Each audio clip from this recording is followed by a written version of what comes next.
Franck Ferrand raconte sur Radio Classique.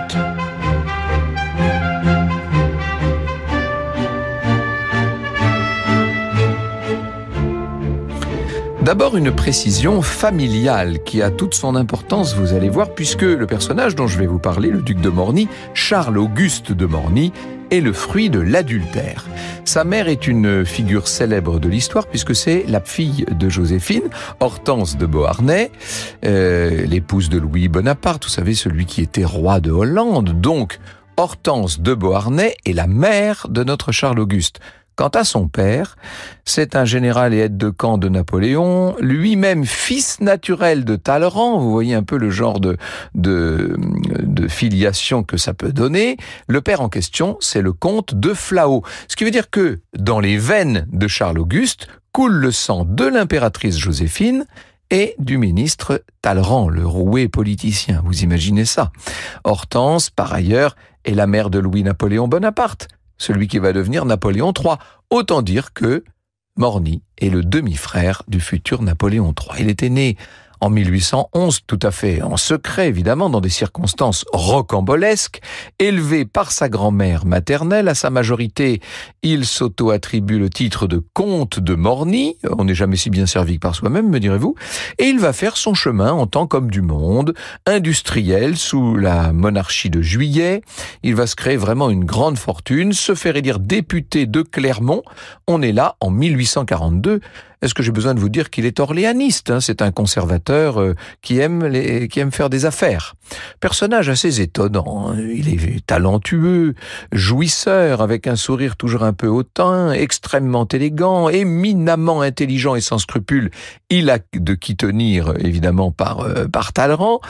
Fastueux, cynique aussi sans doute, une sorte de mélange d'aristocrate de l'Ancien Régime et d'industriel du tout nouveau régime. Voici la description qu'en donne le comte d'Altonchi. Sans être véritablement beau, il avait la physionomie fine et bienveillante de l'élégance, de la distinction. Il était admirablement proportionné, fort adroit à tous les exercices, un de nos meilleurs gentlemen riders. Aussi, parfois rival heureux du duc d'Orléans, il avait obtenu près des femmes d'éclatants succès.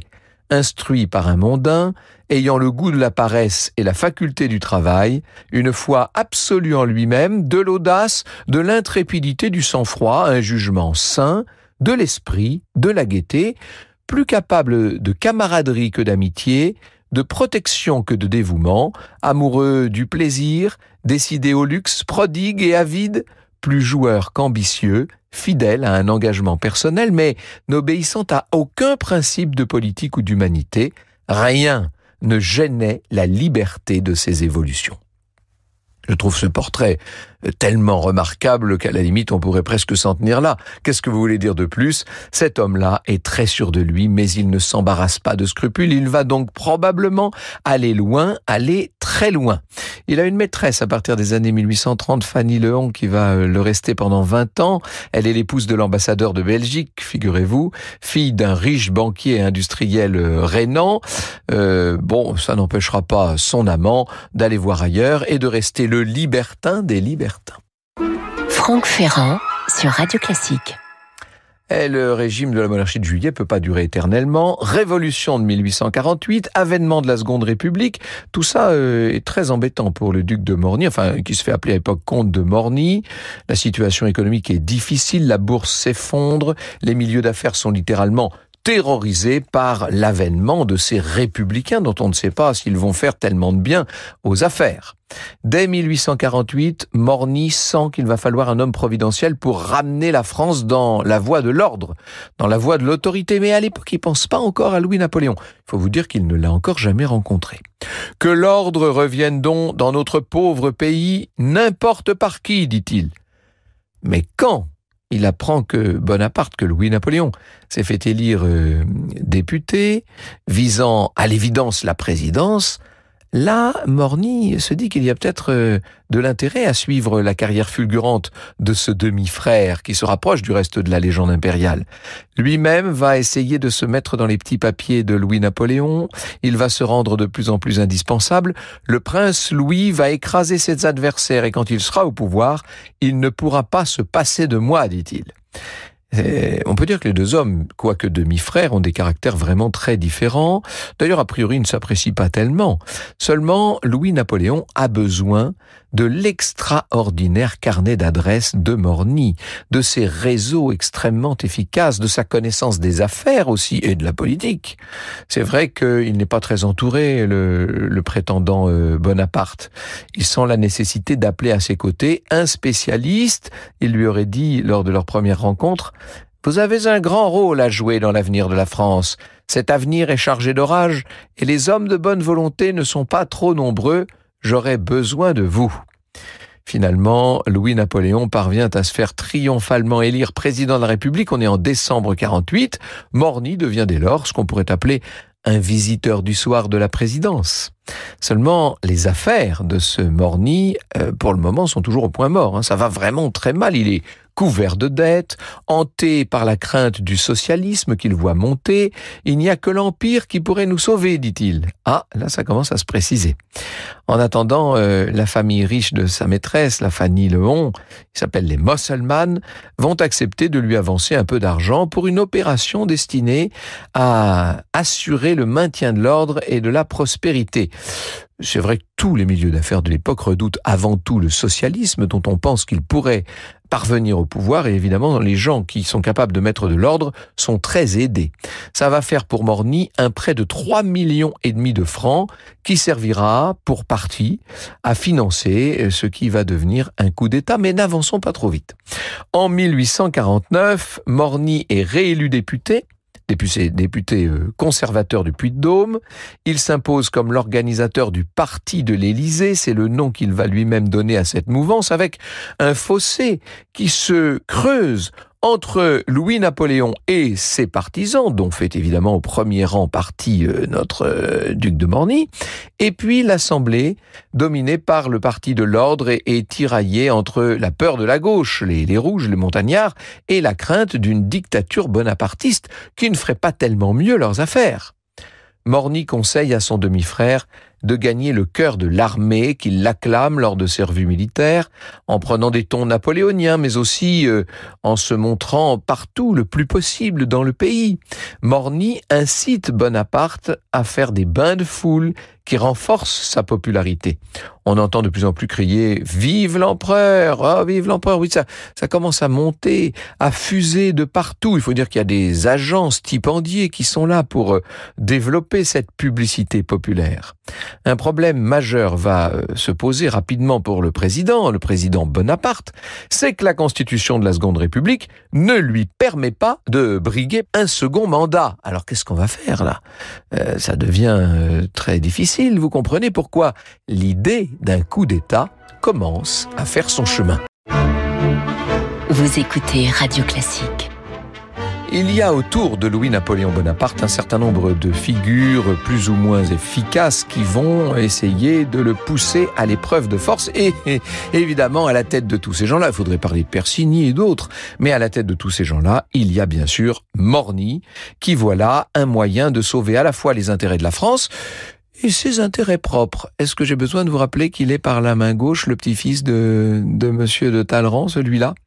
Le coup d'État était pour moi, dit-il, depuis l'avènement du président, ma seule marotte. Je n'ai jamais eu d'autre idée en tête. Je n'ai jamais prévu aucune autre solution possible. Et je n'en ai jamais prêché d'autres. Ah oui, c'est un homme de conviction, Morny, surtout lorsqu'il y va de ses affaires, n'est-ce pas ? Lorsqu'il y va de l'ordre aussi, car il a un véritable goût pour l'ordre qui, lui, est assez sincère, assez politique. Il n'empêche que Louis-Napoléon Bonaparte hésite. Le président espère obtenir une révision constitutionnelle qui lui permettrait de briguer un second mandat. Ce serait quand même plus propre. Ce serait mieux. Seulement, la veille du vote à la Chambre, il y a un député qui va se lancer dans une diatribe enflammée, adjurant les députés, je cite, « d'arracher aux fourbes de toutes sortes le masque de la légalité ». Vous avez compris qui est le député en question, c'est Victor Hugo, bien entendu. « Monsieur, vous êtes un coquin », lui lance Morny pendant une interruption de séance. Morny, cette fois-ci, a perdu ses bonnes manières du Jockey Club, et il a perdu son sang-froid dans cette occasion. On peut dire que Victor Hugo leur a fait sortir de ses gonds. Alors, il y a ce vote négatif, et c'est parce que le président sait qu'il ne pourra pas briguer de second mandat, qu'il se décide au coup d'État. Évidemment, les deux demi-frères vont en parler beaucoup, notamment à la mi-août, à l'occasion d'une promenade dans les jardins de l'Élysée où réside le président de la Seconde République. Louis-Napoléon n'a pas confiance dans le courage des gens qui l'entourent. Il n'en est pas à son premier complot, il en a même fait 2 qui ont bien failli lui coûter la vie, mais tout ça a toujours raté. « Si vous ne trouvez personne de mieux que moi, je me mets à votre disposition », suggère Morny. Le 27 août 1851, plusieurs conjurés vont se réunir après une partie de chasse au château de Saint-Cloud. C'est bien Saint-Cloud pour une fin de mois d'août, n'est-ce pas? Il y a là le préfet de police, Carlier, il y a Victor de Persigny, dont je vous ai tout à l'heure cité le nom, et qui est un vieux complice de Louis-Napoléon, et puis il y a Morny. Seulement, quand le préfet de police Carlier, qui est depuis toujours dévoué à Morny, expose le plan détaillé de son coup d'État, Morny n'est pas convaincu par ce qu'il entend. Voici ce qu'il dit. « Je dois vous dire que je trouve votre plan très vicieux et que s'il doit être exécuté tel quel, je vous demanderai la faveur d'un passeport. » Sous-entendu, moi, je vais me tirer les bottes. Je ne serai plus là pour voir le désastre annoncé de votre initiative mal préparée. Morny veut que les choses soient propres, qu'elle soit rapide, je le cite, « Il faut que le coup d'État s'accomplisse sans qu'on ait arraché un cheveu à personne, sans une égratignure. Si un homme distingué périt, son sang retombe sur votre tête et sa perte vous est toujours reprochée. » Bref, le complot tel qu'il avait été prévu dans un premier temps est donc ajourné. Un matin de septembre 1851, on a laissé passer un petit peu de temps, c'est Persigny qui débarque chez Morny dans sa chambre alors qu'il est encore au lit avec sa maîtresse Fanny Leon pour lui annoncer, parce que Persigny est toujours l'homme des nouvelles, il lui annonce qu'il a finalement été choisi par Louis-Napoléon pour organiser lui-même le coup d'État. « Dites-lui qu'il peut compter sur moi sans aucune espèce de condition », dit Morny, qui se trouve parfaitement à la hauteur de la situation. Il est rassuré. Heureux qu'on l'ait placé à la tête des opérations, il va se lancer dans l'aventure comme s'il se lançait dans un jeu. Mais c'est un jeu magnifique, c'est un jeu passionnant, même si c'est un jeu à la fin duquel on risque volontiers sa tête. « Je puis dire que je n'eus pas un seul moment d'inquiétude ni d'hésitation, dira-t-il. Je crois pouvoir affirmer que sans moi, le coup d'État n'aurait jamais eu lieu. » Le coup d'État va prendre un nom de code qui est Rubicon. Vous vous rappelez le Rubicon franchi par Jules César. Ça tombe bien puisque tous ceux qui sont là, Louis-Napoléon, Persigny, évidemment Morny lui-même, sont des admirateurs de César. Pendant l'automne, Morny met en place les rouages du complot. Il s'assure d'un certain nombre d'hommes de main. Un gouvernement de paille est également mis en place. Le ministère de la Guerre est confié au général Saint-Arnaud, qui est un aventurier sans scrupules, que Morny connaît et sur lequel il sait qu'on va pouvoir compter sans grand problème, à condition d'aligner un peu d'argent ou d'or. Louis-Napoléon a acheté la complicité d'un certain nombre de personnalités. D'ailleurs, il faudra que Morny ajoute une petite rallonge pour que Louis-Napoléon consente à rester dans le giron des comploteurs, et le général Magnan est nommé commandant de la garnison de Paris. Oui, parce que Magnan, c'est bien. On sait qu'on peut s'appuyer sur lui. Le coup d'État est fixé dans un premier temps au 17 septembre 1851, sauf que c'est pas tout à fait prêt tout ça. Alors, on repousse une fois, on repousse 2 fois et encore, tant et si bien que ceux qui ont des inquiétudes commencent à se rassurer. Ils se disent que non, finalement, Morny n'est pas aussi dangereux qu'il en avait l'air. La vérité, c'est qu'il attend Morny. Dans l'ombre, il attend patiemment le moment idéal. Et ce moment, il va le trouver. Ce sera, pense-t-il, la nuit du 1er au 2 décembre 1851. Le 2 décembre, c'est une date symbolique puisque c'était d'une part, bien sûr, la date du couronnement de Napoléon à Notre-Dame, mais c'était aussi, un an plus tard, la date d'Austerlitz, la grande victoire de 1805. Alors, pour endormir les soupçons, les conjurés ne changent rien à leurs habitudes ce soir-là. À l'Élysée, c'est jour de réception. Napoléon III affiche un visage impénétrable. inexpressif. Beaucoup d'officiers sont là présents, dont le colonel Vieira, qui est dans le coup et qui commande la garde nationale. Il a fait crever les tambours des régiments pour qu'on ne batte pas le rappel. C'est assez pratique, ça. Le seul qui ne soit pas à cette soirée, c'est Morny, qui a préféré se faire voir de son côté à l'Opéra Comique, avec une présence qui réconforte les milieux d'affaires. Mais non, si Morny est là, c'est qu'il n'est même pas question de coup d'État. À l'entracte, il fait le tour des loges, il salue galamment 2 généraux qu'il a l'intention de faire arrêter à l'aube, et à ce moment-là, il y a une mondaine qui arrive et qui lui dit « Mais on assure qu'on va balayer la chambre, que ça va être le coup de balai, mais qu'est-ce que vous allez faire, vous ?» Réponse de Morny, « Ah, madame, s'il y a un coup de balai, je m'efforcerai d'être du côté du manche. » Après quoi, il s'éclipse pour se rendre à l'Élysée, où tous les conjurés sont donc réunis dans le boudoir d'argent, où Napoléon Ier avait signé son abdication en 1815, et où plus tard le président Félix Faure aura son célèbre malaise. Une fois franchi le Rubicon, les conjurés ne pourront pas revenir en arrière. Morny résume la situation. « Il est bien entendu, messieurs, que nous jouons tous ici notre peau. » Ah ben c'est sûr qu'à ce niveau-là de complot, s'ils sont pris, ce sera la mort. Ça, ce sera le peloton d'exécution. Le programme est mis en place. À l'aube, Morny prendra possession du ministère de l'Intérieur. Le général Saint-Arnaud et ses troupes se tiennent prêtes à agir en soutien de la police pour mater d'éventuelles émeutes. Le préfet de Maupas, qui a remplacé Carlier, doit arrêter une centaine de députés dont on peut prévoir qu'ils s'opposeront au coup de force. Il faut d'ailleurs agir avec la plus grande rapidité. On proclame l'état de siège à Paris, on dissout l'Assemblée nationale, on rétablit le suffrage universel, on fait des adresses à l'armée exaltant ses vertus, adresse également du préfet de police à la population de Paris pour la rassurer, annonce d'un référendum pour faire approuver le coup d'État par la population et bien sûr démission du gouvernement. Vous voyez un petit peu, ça ne se fait pas, c'est pas aussi simple que ça en a l'air de faire un coup d'État. Napoléon III sort de son bureau 40 000 francs, à charge pour Saint-Arnaud de les utiliser pour distribuer des gratifications. Et une fois que Morny est certain que tout est en place, que tous les rouages fonctionnent à merveille, eh bien ma foi, le voilà parti pour le Jockey Club où il va passer une nuit endiablée à jouer et jouer encore. Franck Ferrand sur Radio Classique. Il est 5h du matin quand le duc de Morny rentre chez lui, se change, se met en route vers le ministère de l'Intérieur, place Beauvau, accompagné du fils de Fanny et de son propre père, le général de Flao, qui est là, figurez-vous. Tous les trois arrivent tranquillement, il est 7h du matin et en moins d'une demi-heure, je dis bien en moins d'une demi-heure, tout est réglé. Morny entre dans la chambre du ministre de l'Intérieur et lui annonce galamment qu'il est destitué.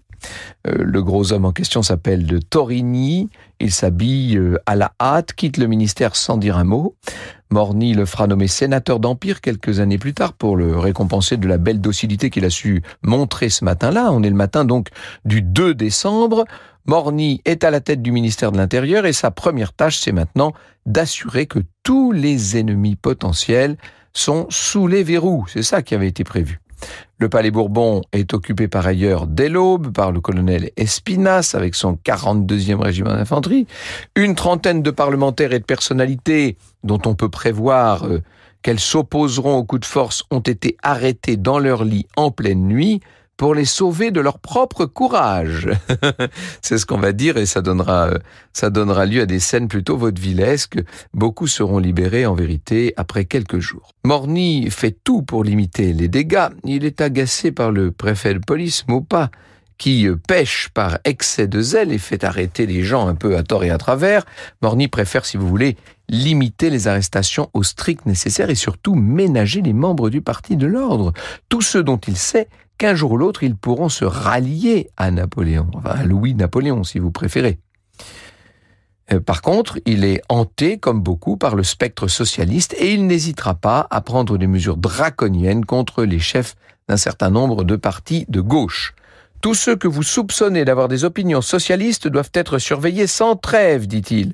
Au besoin, il conviendra de prévenir leur action en les mettant en état d'arrestation. En ce matin du 2 décembre 1851, on n'en décolle pas. Les Parisiens découvrent au réveil des affiches qui sont placardées dans toute la ville et qui annoncent des mesures prises par le président. Elles sont globalement bien accueillies par l'électorat populaire qui redoute le rétablissement du suffrage universel masculin, qui redoute la dissolution de l'Assemblée, mais qui veut une forme de continuité. Il se trouve que l'Assemblée nationale, pour beaucoup des Français de l'époque, dont une immense majorité de ruraux, n'est qu'une bande de bons à rien, je cite un tract de l'époque. À 2 parlementaires qui viennent protester contre l'arrestation massive de députés dans la nuit, Morny répond calmement « Messieurs, je joue ma tête dans cette entreprise, vous voudrez bien me permettre de prendre toutes les mesures que je juge nécessaires. » Eh oui, c'est ça aussi la légitimité des fauteurs de troubles en général, et tout particulièrement de coups d'État. Au début de l'après-midi, Morny apprend que 50 députés se sont réunis dans la mairie du 10e arrondissement pour proclamer la déchéance du président et l'accuser de forfaiture. Des soldats sont immédiatement envoyés sur place, ils font irruption dans la salle, ils enferment tout le monde dans des paniers à salade et ensuite seulement, ils embarquent tout ça dans des voitures vers Vincennes, ce qui n'est pas sans terroriser tout le monde. On se voit massacrés dans les fossés du château. Finalement, ils seront débarqués dans ce qui était autrefois en pleine campagne un fortin, je dirais, et ils seront libérés. Ils n'ont plus qu'à rentrer chez eux, à pied, en pataugeant dans la boue. Le 2 décembre au soir, le coup d'État a l'air d'être parfaitement réussi, sans que le sang ait coulé tout de même. Les conjurés ont la situation en main, ça c'est évident. Et Morny, désormais, attend de voir la réaction des bonnes provinces. Il va communiquer par télégraphe avec les préfets des différents départements. La situation change peu à peu d'aspect, et ce très tôt, dès le 3 décembre. Napoléon III fait le tour de Paris à cheval pour juger des réactions des Parisiens qui sont un petit peu mitigés, faut bien le dire. Ceux qui nous approuvent sont tièdes, ceux qui nous combattent sont d'un acharnement inexprimable, soupire le préfet de police, Maupas. Les députés de la montagne ont fait afficher sur les murs de Paris un appel aux armes signé Victor Hugo lui-même et qui alerte le peuple sur les dangers de la dictature qui est en train de s'installer. La résistance commence à s'organiser, que ce soit à Paris même ou en province. Morny est agacé que Maupas n'ait pas réussi à anticiper tout ça et en faisant arrêter Victor Hugo au lieu d'une multitude de personnes sans importance, il est vrai qu'on aurait sans doute évité cette révolution de plus. Décidément, Maupas sait toujours faire ce qu'il ne faut pas, dit-il. Quant à faire ce qu'il faut, alors là, c'est une autre affaire. Les barricades commencent à surgir au sol. Morny tente de rassurer l'Élysée, il prodigue aux militaires des conseils de calme, de discipline, de fermeté. Il connaît les Parisiens, il est bien décidé à faire tout ce qu'il faudra. Il faut laisser les insurgés s'engager tout à fait et des barricades se former pour ensuite écraser l'ennemi et le détruire. Avec peu de troupes, à chaque angle de rue, aux fenêtres, on tient tout un quartier en respect, dit-il. Une résistance s'organise, mais elle est à peu près liquidée à la consternation de Louis-Napoléon qui commence vraiment à s'inquiéter. Voilà ce que lui dit Morny. « Monseigneur, en matière de guerre civile, il n'est point défendu aux chefs de parti d'aller à la bataille avec des gants, mais il ne faut pas, quand la nécessité le commande, que leurs gants empêchent le sang de rougir leurs mains et d'entrer un peu sous leurs ongles. Ce qui compte à cet instant, c'est le résultat, et la vérité, c'est que le coup d'État a réussi. » Vous écoutez Radio Classique.